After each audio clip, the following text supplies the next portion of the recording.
This 1895 photo holds a secret that historians have never been able to unravel, until now. The auction house in Charleston smelled of old paper and forgotten memories. Sarah Bennett moved slowly through rows of dusty boxes, her trained eyes scanning for anything worth preserving. As a historian specializing in post-Civil War America, she had learned that the most important stories often hid in the most unlikely places. It was nearly closing time when she found it, a small wooden frame tucked beneath a pile of Victorian-era magazines. The photograph inside stopped her cold. The image showed a wedding scene from 1895, based on the clothing and photographic style. A white man stood stiffly in a formal black suit, his hand resting on an ornate chair. Beside him, a black woman wore an elaborate white wedding dress with intricate lace details that must have cost a fortune. But what made Sarah's breath catch was the veil. It didn't just frame the bride's face, it covered it completely, cascading down like a white curtain, hiding every feature. Sarah's hands trembled slightly as she held the frame closer to the light. In 1895, interracial marriage was illegal in South Carolina and nearly every other state. The existence of this photograph shouldn't be possible. She examined every detail with growing fascination. The bride's posture was rigid, almost defensive. Her right hand, visible beneath the veil's edge, was clenched into a tight fist.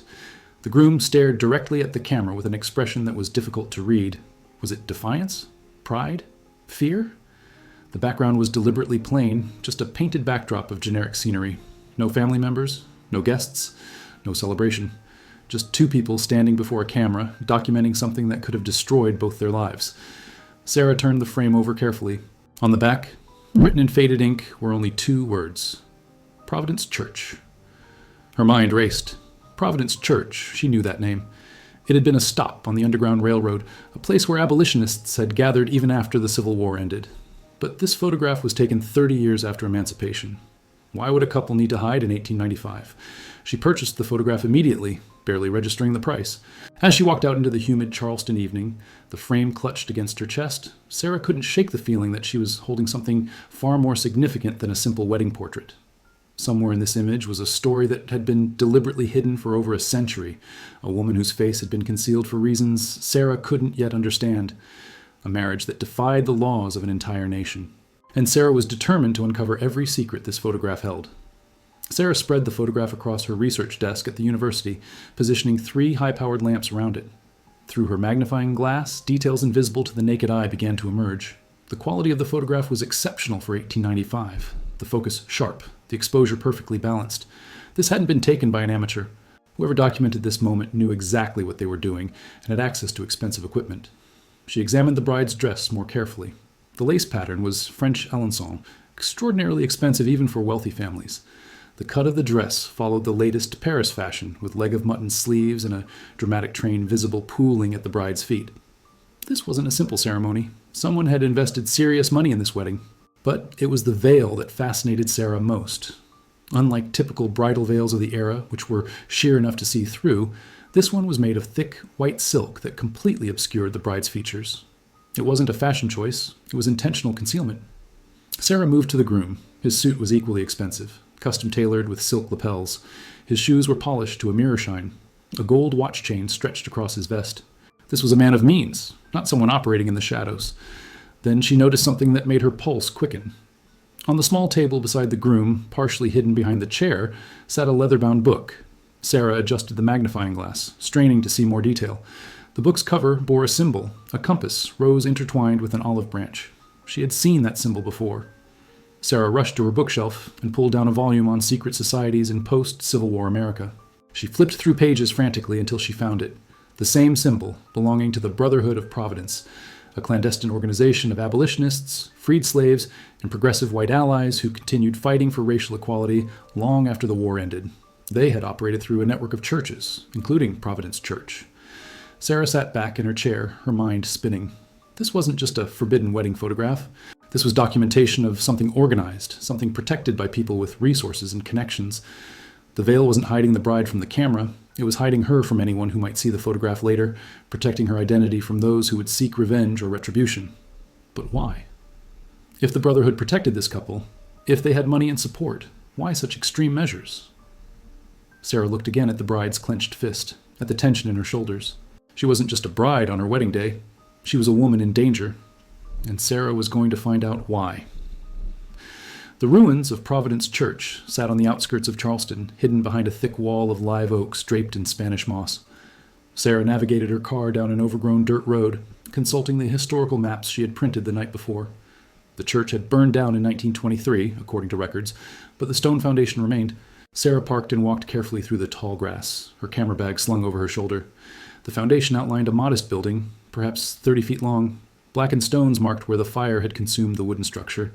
But beneath an ancient magnolia tree, Sarah found what she was looking for, a small cemetery with weathered headstones. She moved between the graves, slowly, photographing each stone, noting names and dates. Most were from the 1860s and 1870s, freed slaves who had found community here after the war. But one grave made her stop completely. The headstone read, Reverend Thomas Whitfield, 1848 to 1899. He married those the law would not. Sarah knelt beside the grave, her hands resting on the warm stone. This was the man who had performed the ceremony. A white minister, willing to break the law, willing to unite couples that society deemed illegal.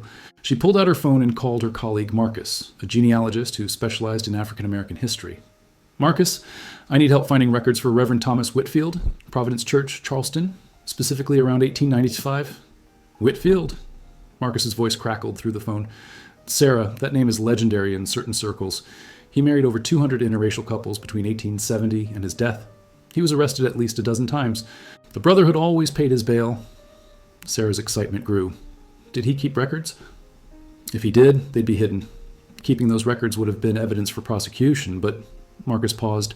There's a woman you should talk to, Eleanor Whitfield James. She's Thomas Whitfield's great-great-granddaughter, lives in Columbia. She's been the family historian for decades. Sarah was already walking back to her car. Can you get me her contact information? I'll text it to you now.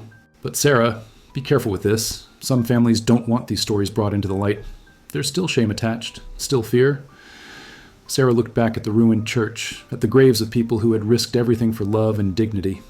I'll be respectful, but this story deserves to be told.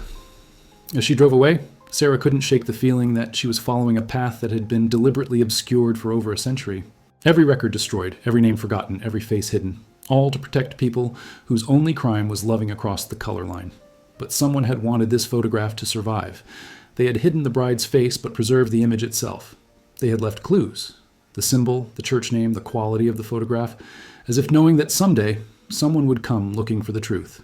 Sarah was that someone, and she was just getting started. Eleanor Whitfield James lived in a historic home in Columbia's Waverly neighborhood. At 78, she moved with deliberate grace, her silver hair pulled back in an elegant bun.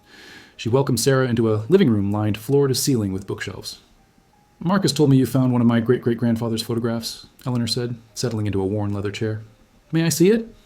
Sarah carefully removed the frame from her bag and placed it in Eleanor's hands. The older woman's expression shifted immediately, her eyes widening, her breath catching. Oh, my lord, Eleanor whispered. I never thought I'd see this one. You know this photograph? Sarah leaned forward eagerly. Eleanor nodded slowly, her fingers tracing the frame's edge. My great-great-grandfather kept a secret ledger. It was passed down through our family, hidden away. When I inherited it 15 years ago, I read every entry. This couple, they were the most dangerous wedding he ever performed. She stood carefully and walked to a locked cabinet in the corner. From inside, she retrieved a leather journal, its pages yellowed with age.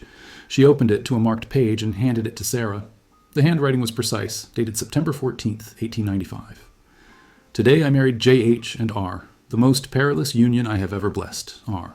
is not merely a freed woman. She is the daughter of Senator Morrison's household, raised alongside his own children, educated in secret by his late wife. When Mrs. Morrison died last year, the senator planned to sell R South to distant relatives, erasing any trace of his wife's defiance of social order. J.H., a Boston merchant with Brotherhood connections, offered marriage and escape. But the senator has powerful friends. If R's identity becomes known, both will hang. I photographed them at J.H.'s insistence.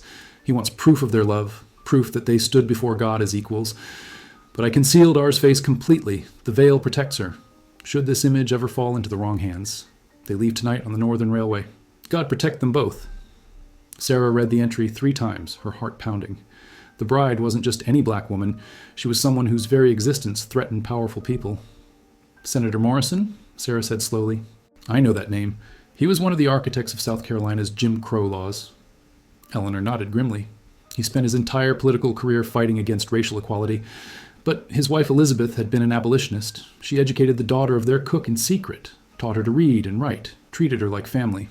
When Elizabeth died, Morrison wanted to erase all evidence of his wife's betrayal. But this woman, escaped, Sarah said, with the Brotherhood's help, and with a man brave enough to marry her despite the consequences. Eleanor's eyes were bright with emotion. My great-great-grandfather performed over 200 illegal marriages, but he said this one kept him awake at night for years. He feared Morrison's reach would find them. Sarah looked at the photograph with new understanding. The bride's clenched fist, the groom's tense posture, they weren't just nervous newlyweds. They were fugitives documenting the most dangerous moment of their lives. "Do you know what happened to them?" Sarah asked quietly. Eleanor closed the journal carefully. "That's where the trail goes cold. My great-great-grandfather never recorded their names in full, never knew where they went, for their protection and his." Sarah stared at the photograph. Somewhere beneath that veil was a woman who had defied one of the most powerful men in South Carolina. A woman educated in secret, loved in defiance of the law, married in a ceremony that could have killed everyone involved. Finding her identity would be dangerous even now, but Sarah was already too deep to turn back. Sarah spent the next 3 days buried in the South Carolina State Archives, searching for any trace of Senator Morrison and his household. The more she discovered, the darker the story became. Senator Charles Morrison had been a prominent figure in post-Reconstruction South Carolina, serving from 1885 until his death in 1904. His political career was built on white supremacy. He had authored legislation segregating schools, restricting black voting rights, and criminalizing interracial marriage with increasingly harsh penalties. But his wife, Elizabeth Morrison, had been different. Sarah found her name in abolitionist society records from before the Civil War. Elizabeth had been born in Massachusetts, daughter of a prominent preacher who had sheltered escaped slaves. When she married Morrison in 1863, a political alliance between families, she brought her convictions south with her. Newspaper society columns from the 1870s and 1880s mentioned Elizabeth Morrison's peculiar household management, her unusual charity toward her servants, and her regrettable progressive sympathies. One particularly vicious editorial from 1889 suggested that Mrs. Morrison failed to understand the natural order of Southern society. Then Sarah found Elizabeth's obituary from April 1894. She had died suddenly at age 52. The funeral had been small, private. Senator Morrison had declined to give any public statement beyond expressing his grief. 3 months after her death, Senator Morrison had terminated the employment of his entire household staff, an unusual move that sparked gossip in Charleston's social circles. The servants had been redistributed to various positions throughout the state, according to one newspaper account, with no forwarding information provided. Sarah sat back, the pieces coming together. Elizabeth dies. Morrison immediately dismantles her household, scattering the people his wife had protected. And somewhere in that household had been a young woman Morrison wanted gone completely, the educated daughter his wife had raised in defiance of everything he believed. She searched employment records, census data, anything that might list Morrison's household staff. Finally, in the 1890 census, she found it. Morrison household, Charleston. Charles Morrison, 44. Elizabeth Morrison, 48. Household staff: Martha, 32, cook. Rachel, 17, daughter of Martha, domestic servant. Rachel, age 17 in 1890, which would make her 22 in 1895, the right age for the bride in the photograph. But census records only gave first names for black household servants.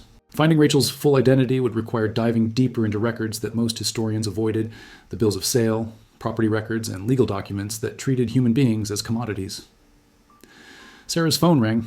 It was Marcus. "I've been digging into the Brotherhood of Providence," he said without preamble. "They kept their own records, coded and hidden. I found a contact who has access to their archives, a private collection held by a family in Boston. They're willing to let you see the documents, but you have to go there in person. No photographs, no copies."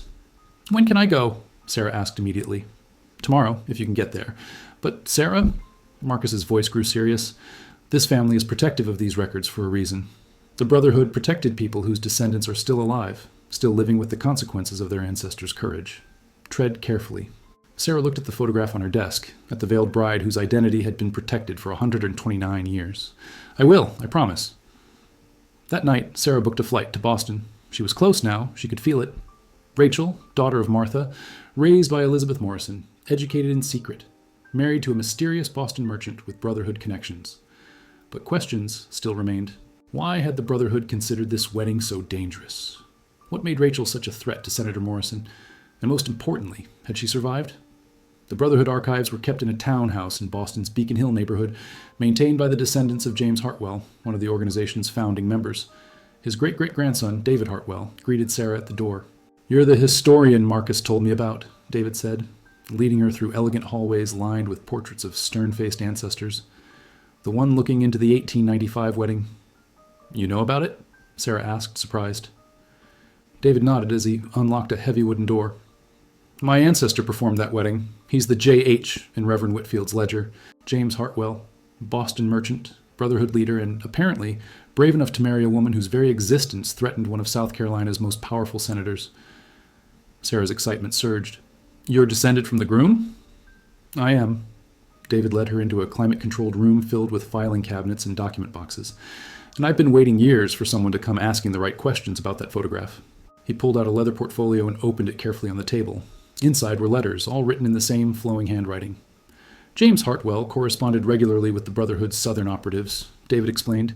He traveled to Charleston 4 times between 1894 and 1895, ostensibly on business. But these letters reveal his true purpose. Sarah read the first letter, dated May 1894. The situation with E.M.'s protege grows desperate.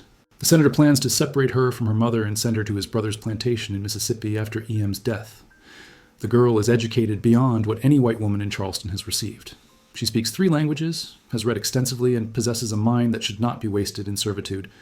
E.M. has begged us to help. I am considering a radical solution. The next letter was from August 1894. I have met the girl. Her name is Rachel, though E.M. called her by her middle name, Catherine, in private. A small dignity in an undignified situation.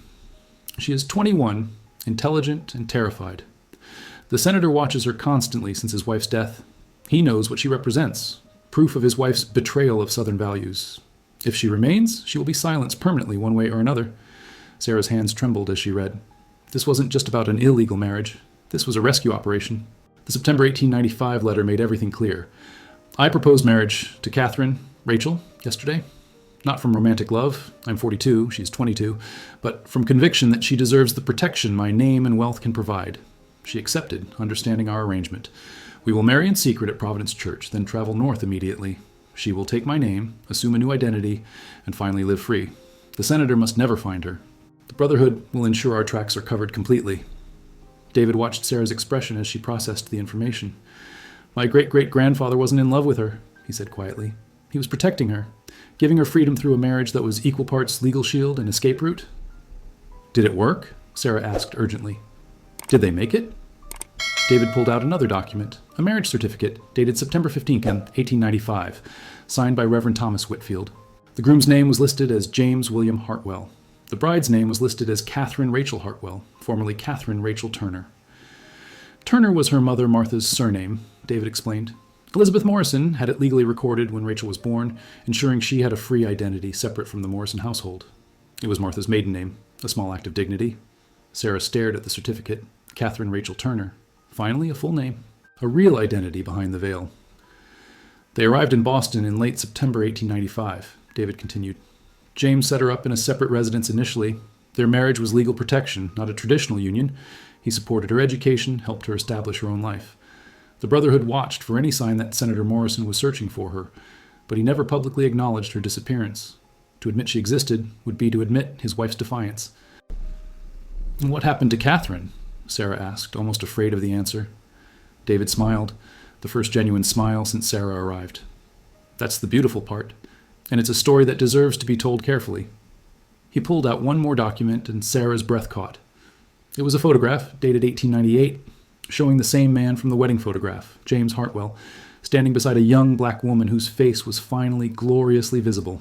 Catherine Rachel Hartwell stared directly at the camera with fierce, intelligent eyes, her expression one of hard-won dignity and unmistakable pride. She had survived. David spread more photographs across the table, each one a window into Catherine's life after the wedding. Sarah studied each image hungrily, finally able to see the woman who had been hidden behind the veil. Catherine had strong, elegant features, high cheekbones, deep-set eyes, and a direct gaze that suggested someone who had survived impossible circumstances and emerged determined. In every photograph, she wore fashionable clothing that would have cost a fortune, but her expression never quite relaxed. Even in freedom, Sarah could see the shadow of fear. James kept his promise, David explained. He set her up in a house in Roxbury, introduced her to Boston society as his wife from Charleston. Some people accepted it, many didn't. But James had enough money and social standing that people couldn't ignore them completely. Sarah found a photograph from 1896 showing Catherine at a desk surrounded by books. She continued her education. She became fluent in French, German, and Italian. She studied literature, history, and eventually began teaching other young black women in Boston's community. By 1900, she was running her own small school. David's pride in his ancestor's wife was evident. Elizabeth Morrison had given her the foundation. James gave her the protection and resources. But Catherine built her own life through her own determination. Did James and Catherine were they ever truly married beyond the legal protection? Sarah asked delicately. David shook his head. According to family records, no. They maintained separate residences until James's death in 1910. He never remarried, and he left her half his considerable estate, a fortune that allowed her to expand her school and support dozens of other families escaping the South. And Catherine? Did she ever marry again? David pulled out another photograph, this one from 1912. Catherine stood beside a tall black man in a formal suit, both of them smiling genuinely. She married Dr. Marcus Thompson in 1911, a year after James died. Thompson was a prominent physician in Boston, one of the few black doctors in the city. They were married for 32 years until his death in 1943. Sarah felt tears prick her eyes. Catherine had gotten her happy ending, not just survival, but a full, rich life. Did she ever go back to South Carolina? Sarah asked. Never. Senator Morrison died in 1904, but Catherine never risked returning. Her mother, Martha, was brought north by the Brotherhood in 1897, and they lived together until Martha's death in 1920. Catherine spent her entire life terrified that someone would discover who she really was, where she came from. David opened a wooden box and removed a small leather journal. This is Catherine's diary from 1895 to 1900. She donated it to the Brotherhood archives before her death in 1962, with specific instructions that it could only be opened after all her children and grandchildren had passed. The last of her descendants died in 2019. This is the first time anyone outside our family has been allowed to read it. He handed it to Sarah carefully. She wanted the truth told, but only when it was safe, when no one could be hurt by Senator Morrison's legacy or the scandal of her escape. She waited a century for her story to be safe. Sarah opened the journal with trembling hands. The first entry was dated September 14th, 1895, the wedding day. Today I married a man I barely know to escape a future I cannot survive. Mrs. Morrison, my teacher, my protector, the closest thing to a mother beyond my own, is gone. The senator plans to erase every trace of her kindness, including me. James Hartwell says he can give me freedom, but I wonder if I will ever truly be free of fear. The photographer asked me to remove my veil for just one portrait, so I might see my own face on my wedding day. I refused. I cannot risk anyone knowing what I look like, cannot risk the senator finding me. So I will be a bride without a face, a woman without an identity, until I reach safety. If I reach safety. Sarah looked up at David, her vision blurred with tears. She was so afraid. She had every right to be, David said quietly, but she survived. And now, 129 years later, she can finally be seen. While Catherine's story had ended in survival and eventual peace, Sarah discovered that Senator Morrison's search for her had been far more extensive and far more dangerous than anyone had imagined. Back in Charleston, Sarah met with a local historian named James Crawford, who specialized in the darker aspects of Reconstruction-era politics. When she explained what she had learned about Catherine and Senator Morrison, his expression grew grim. Morrison didn't just let her go, James said, pulling out a box of documents from his personal collection. I've been researching his political career for years, and there are gaps in the records, destroyed documents, missing correspondence. I always suspected he was hiding something significant. He spread papers across his desk, private letters Morrison had written to associates, newspaper clippings, and police reports. In October 1895, 1 month after Catherine's escape, Morrison hired private detectives from the Pinkerton Agency. The contract was for recovery of stolen property, his way of describing a human being. James handed Sarah a yellowed report. The Pinkertons searched Charleston, Columbia, Atlanta, and Richmond. They questioned Martha, Catherine's mother, multiple times.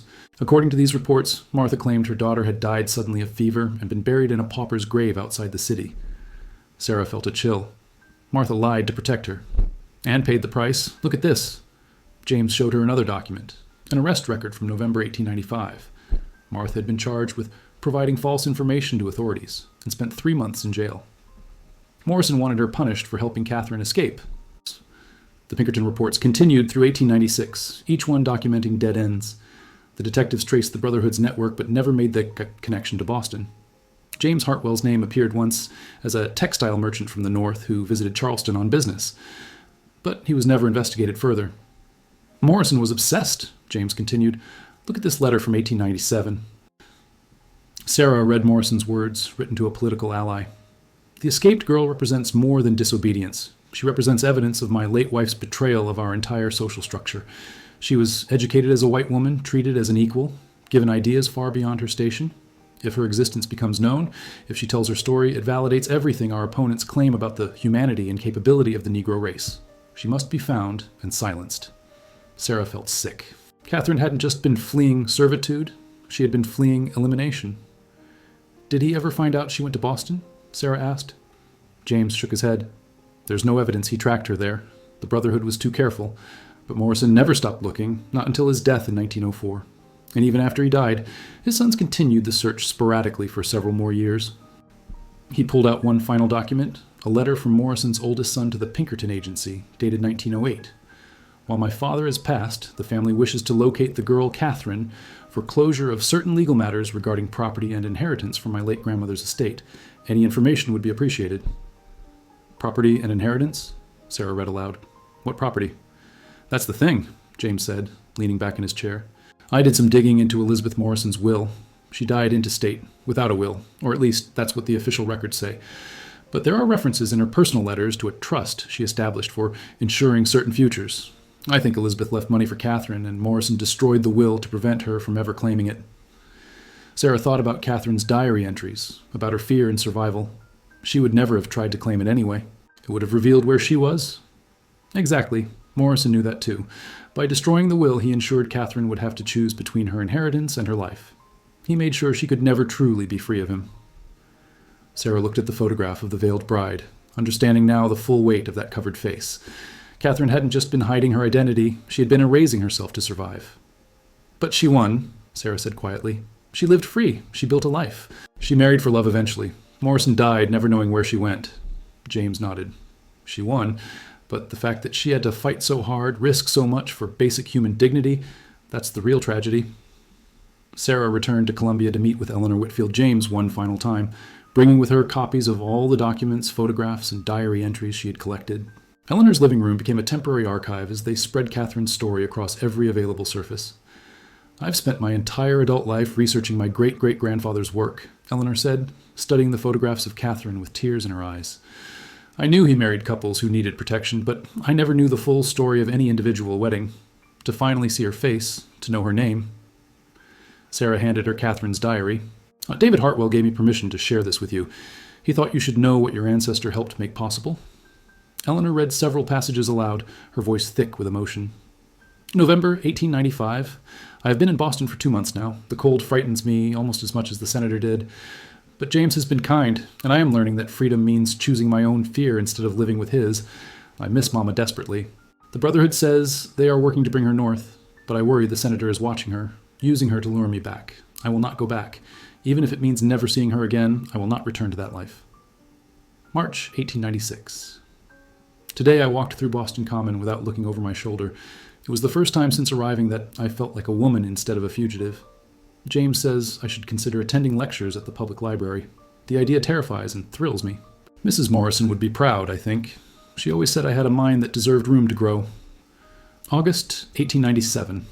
Mamma arrived yesterday. I did not recognize her at first. She has aged so much in these 2 years, worn down by the senator's cruelty and her own sacrifice. But when she held me, I finally understood that I am truly free. We both are. The senator can never reach us here. Eleanor wiped her eyes. These women, Catherine, Martha, Elizabeth Morrison, they fought against an entire system designed to crush them. And they won, Sarah added. Not perfectly, not without cost, but they won. Over the next week, Sarah and Eleanor worked together to compile Catherine's story into a comprehensive historical document. They reached out to David Hartwell in Boston, to James Crawford in Charleston, and to Marcus, who helped connect them with descendants of other couples married by Reverend Whitfield. What emerged was bigger than one woman's story. It was evidence of an entire network of resistance, the Brotherhood of Providence, the ministers who broke the law, the families who protected fugitives, the merchants who provided resources, and the countless individuals who risked everything for love and dignity. Sarah wrote the final draft of her research paper late one night, the veiled wedding photograph propped beside her laptop. She had titled it, Catherine Rachel Turner Hartwell, The Face Behind the Veil. The paper documented everything. Catherine's childhood in the Morrison household, Elizabeth Morrison's defiant kindness, the rescue operation orchestrated by James Hartwell and the Brotherhood, the wedding at Providence Church, Catherine's life in Boston, her school for young black women, her eventual marriage to Dr. Thompson, and her quiet death in 1962 at age 89. But more than facts and dates, Sarah tried to capture something essential: the courage it took for Catherine to step into that church in 1895, to marry a stranger, to trust that the Brotherhood would protect her, to build a new life from nothing. Sarah ended the paper with a quote from Catherine's final diary entry, written in 1900 when she closed the journal for the last time. "I have spent 5 years looking over my shoulder, jumping at shadows, waiting for the senator's hand to reach north and drag me back. But today I realized he has no power here. I built a life he cannot touch, created a future he cannot control. The veil I wore on my wedding day was meant to hide me, to protect me by erasing my face, but I don't need it anymore. I am Catherine Rachel Hartwell, teacher, daughter, friend. I am visible. I am free. And I will make sure every girl who comes through my school knows she has the same right to be seen, to be known, to be free. That is my revenge against men like the senator. Not violence or anger, but visibility and education and joy. He wanted to silence me. Instead, I will make noise for the rest of my life." 3 months after completing her research, Sarah stood in a small gallery space at the Charleston Museum, preparing for the opening of a new exhibition, Hidden in Plain Sight: Interracial Love and Resistance in Post-Civil War South Carolina. The centerpiece of the exhibition was the wedding photograph, now professionally conserved and displayed behind museum glass. But beside it, finally, was a second photograph, the 1898 image of Catherine without her veil, her face clear and proud, her identity no longer hidden. Eleanor Whitfield James stood beside Sarah, along with David Hartwell, who had traveled from Boston for the opening. Together, they watched as visitors entered the gallery, drawn immediately to the paired photographs. A young woman stopped in front of the display, reading the placard that explained Catherine's story. "She was only 22, the woman whispered to her companion. "My age, and she had to marry a stranger just to survive." That was exactly what Sarah had hoped visitors would understand, not just the historical facts, but the human cost. The exhibition included Catherine's diary entries, selected correspondence from James Hartwell and the Brotherhood, Senator Morrison's Pinkerton reports, and photographs documenting Catherine's life in Boston. But it also included something unexpected: records of 17 other couples married by Reverend Whitfield between 1890 and 1899, their stories researched by Marcus and a team of genealogists. Each couple's story was unique, but the pattern was clear. Across the South, in the decades after the Civil War, thousands of people had loved to cross the color line despite laws designed to prevent it. Some marriages were secret, some were public acts of defiance. Some couples stayed hidden their entire lives, while others fought openly for recognition. David approached the display showing his great-great-grandfather's letters. James never remarried. After Catherine's legal protection was secure, he told a small group of visitors who had gathered. He could have, but he told his brother in a letter that, having helped one remarkable woman achieve freedom, I have lived a more meaningful life than most men who marry for love. He considered their arrangement his greatest accomplishment. An older black woman in the crowd wiped her eyes.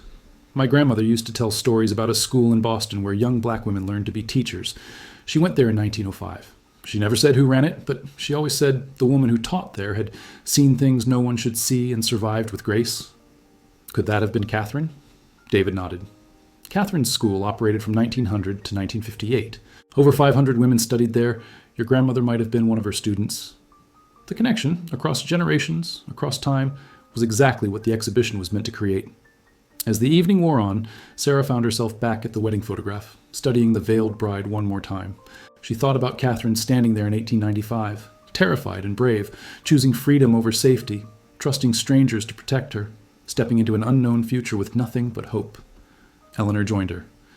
"You gave her face back," she said quietly.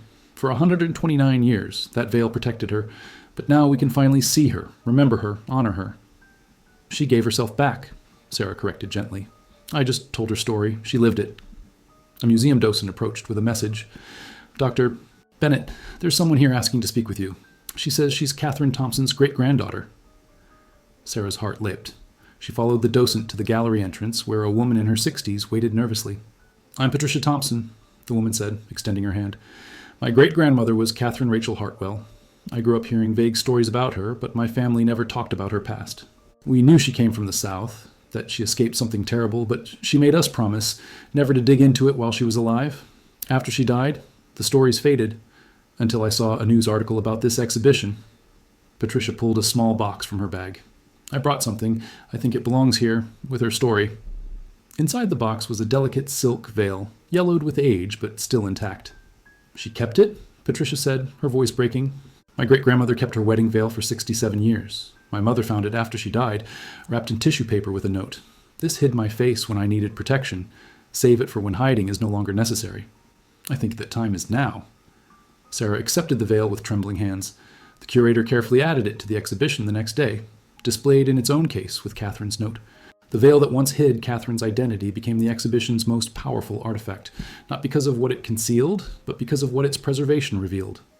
Catherine had known, even in 1895, that someday her story would be safe to tell.